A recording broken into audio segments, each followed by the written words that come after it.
Welcome to part two, where someone feels like you're their purpose. This person says, I have never felt this strongly about someone before. Maybe they confessed this to you, or maybe this is something that you did not know that they felt.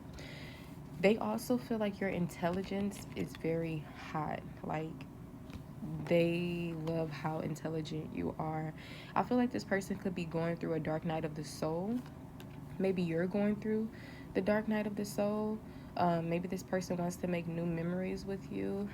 Um, I don't feel like they think that they're good enough for you. So they may be someone that's insecure, but they also may have on a false mask. You know how some people can be in this space to where they know that you're better. Like, you could be like you're just settling for them, but they want you so bad that they become selfish. They deep down inside know that you're not for them, but they still just want to have you. Okay, I feel like this person also has trust issues from previous pain. The phone cut out on 103. Maybe this could have been somebody who was some type of thug. They were in a gang or something. Maybe they could have tattoos, or they fancied your tattoos. Um, but I feel like, what was I saying? Um, hmm. I forgot what I was saying, but oh yeah, that they have trust issues. So if this person ever comes off like they have trust issues with you, it's just really misplaced pain, misplaced anger, misplaced trust issues. They're really bringing this from the past. Like, for instance, if you come into a connection with them and they say, "Oh, you're just bringing in past hurt from your old connections," they're really projecting onto you what they are truly going through or what they feel about themselves. If they call you out your name, if they called you, "Oh, you're a loser," or boom, boom, bam. Um, Let me close this window. Spiders most definitely could be significant. You could be going through a transformation.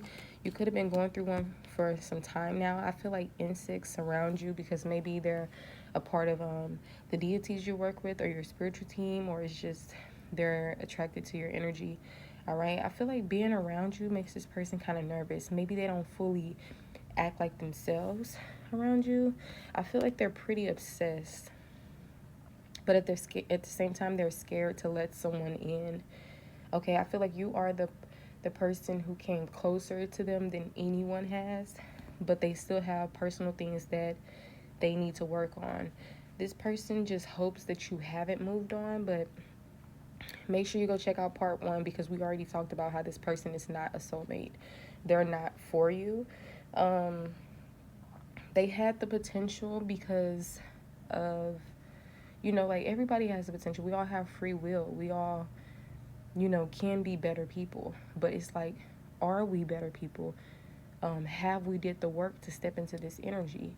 And to be quite frank, you and this person had a completely different lifestyle. They probably grew up, not really spreading love and light, not really embodying this energy, took out their own childhood issues on everyone else, and they didn't really heal from their mother or father wounds.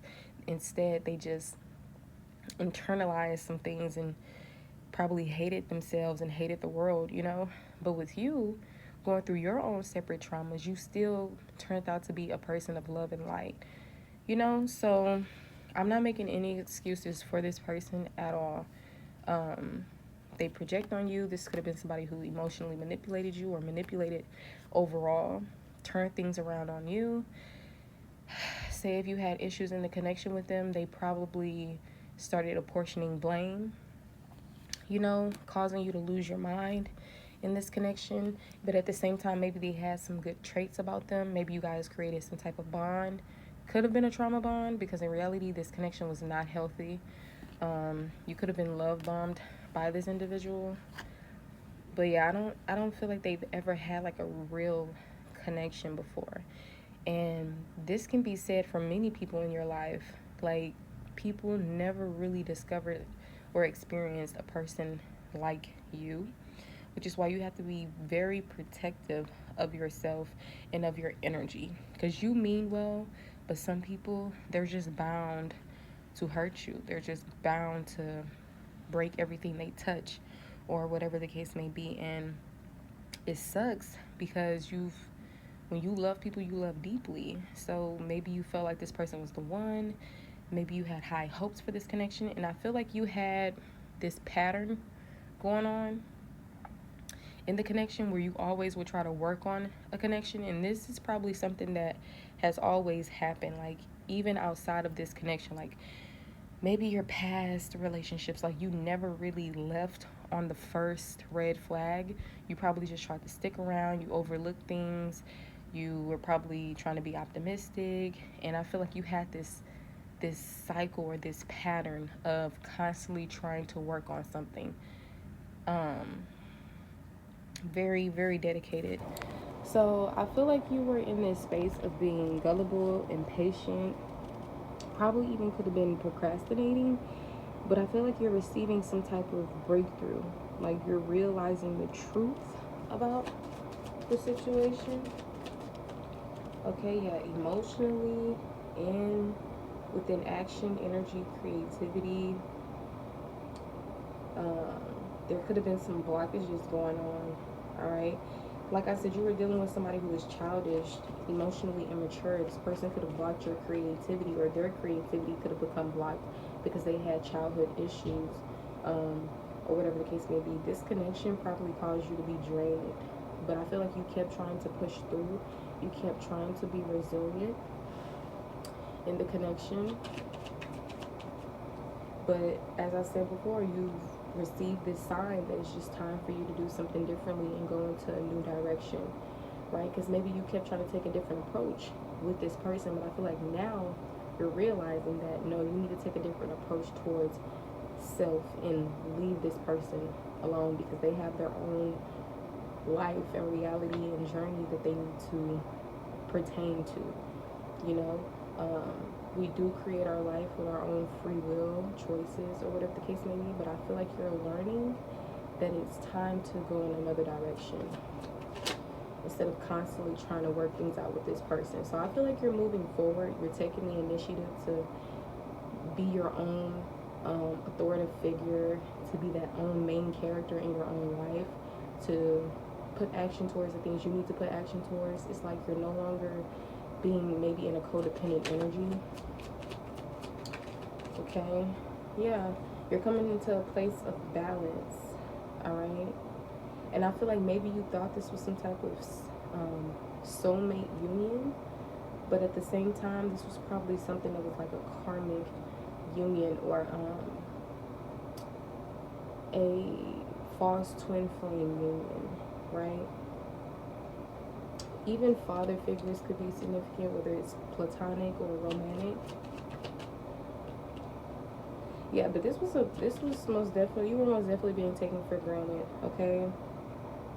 And that's why you were being burnt out, because you were trying to take on things that literally weren't your responsibility. This person's emotional immaturity, pain, all the things that they're going through, it was not your responsibility to be their personal therapist, their personal God, their personal healer. You know, just like how you didn't have those things for yourself. People have to learn how to save themselves and get themselves out of a certain space that they put themselves in. Maybe they had help from trauma, but at the same time, you went through trauma as well, and you didn't become this heartless, F the world type of person, you know? So this person just has some work they need to do, you know, some karma that they need to pay off. And I feel like God don't want you nowhere near, because this person, they still haven't changed.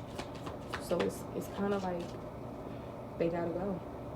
All right, they got to go. Some of these people have addictions with substances. You know, first thing in the morning, they doing something. All throughout the day, they're not operating from a space of clear-mindedness. They're traumatized from their childhood. Like that's baggage, and you don't need to be connecting with somebody like that, because you don't bring in that type of baggage. You know what I'm saying? Yeah, this person finds you intimidating. Okay, this person also spies on your social media. All right, so you don't want